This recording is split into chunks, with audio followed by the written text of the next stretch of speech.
Naomi never expected her life to turn into a nightmare. Just days before, she was an ordinary woman, walking into a clubhouse, oblivious to the dark, dangerous world she was about to enter.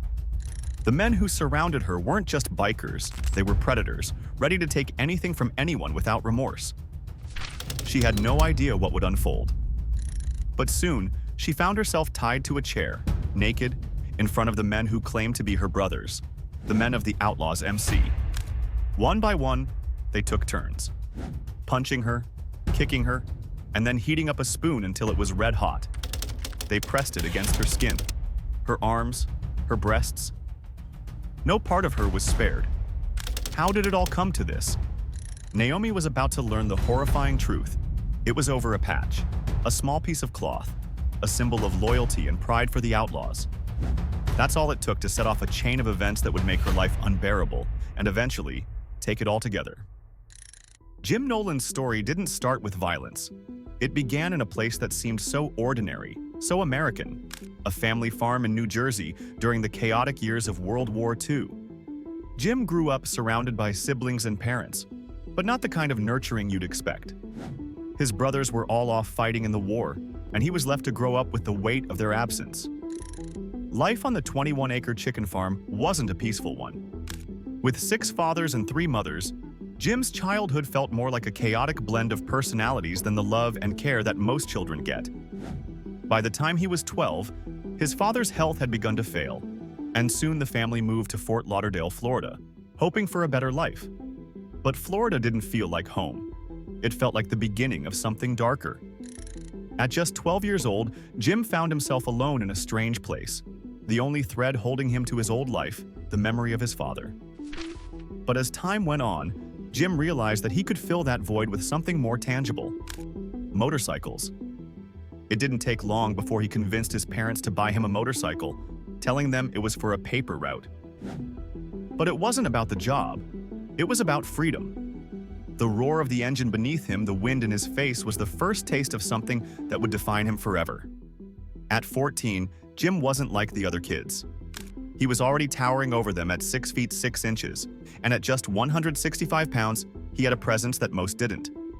In Florida, the laws were loose enough that he could ride a motorcycle with a restricted license, and no one questioned it. By the time he was 17, Jim was already living the biker life more than just a hobby. It was a calling. It wasn't long before Jim found himself in the South Winds Motorcycle Club, a small but tight-knit group of bikers who shared his love for the open road. This was just the beginning. Jim's rise in the world of motorcycles wasn't just about the ride, it was about the power, the respect, and the brotherhood that came with it. But things were changing. In the late 1960s, a friend of Jim's, Donald Tanner, came back from the West with an audacious plan to form a new, bigger club. The Outlaws were looking to expand, and the Florida chapter of the Outlaws was born. Jim, always a man of action, dove in headfirst. By 1967, the Florida chapter of the Outlaws had merged with Chicago's chapter, cementing its place in the history of the club.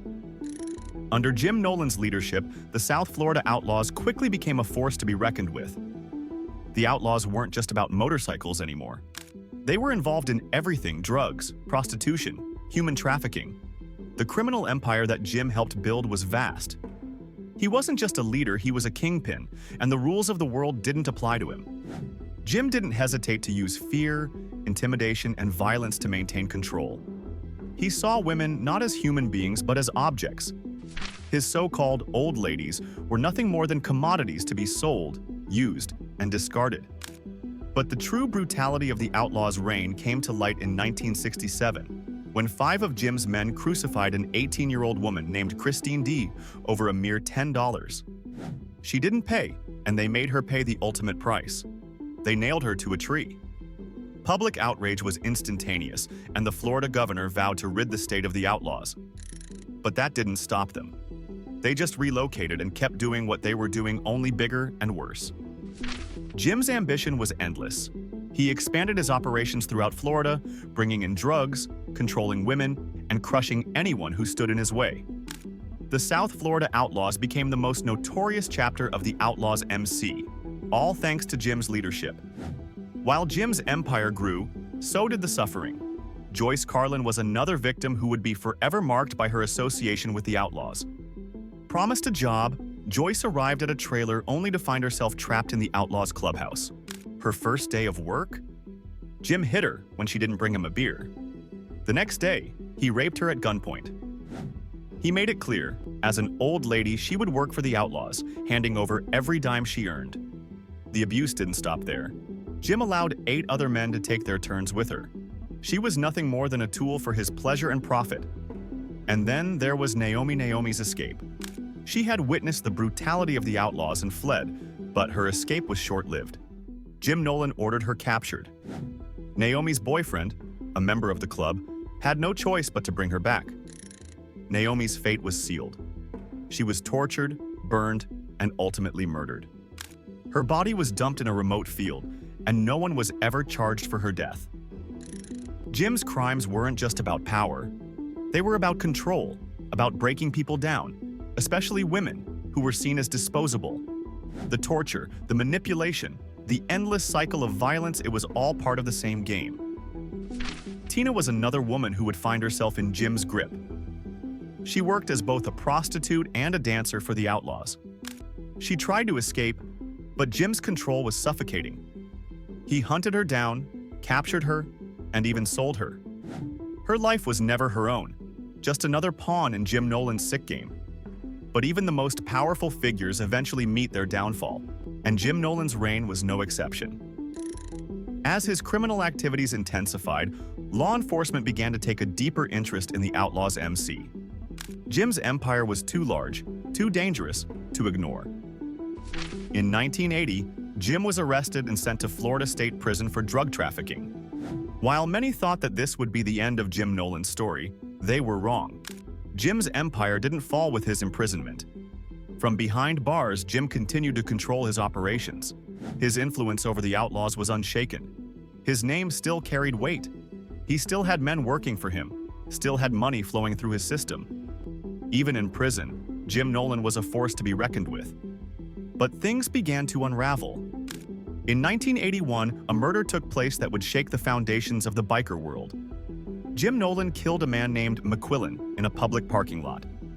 The shooting came after a dispute over a song playing on a jukebox at a biker bar.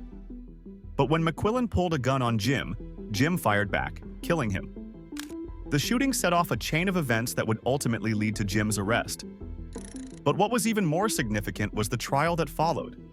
Despite the mountain of evidence against him, Jim Nolan managed to escape conviction on the murder charges.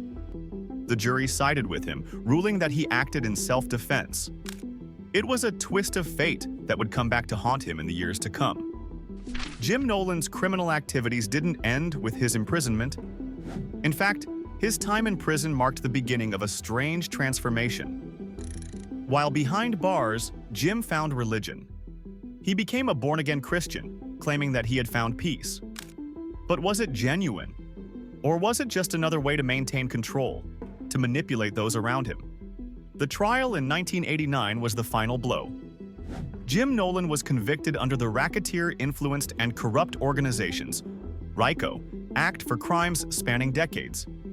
His sentence was harsh, 2 consecutive 25-year terms. The South Florida Outlaws chapter weakened significantly, its members scattered.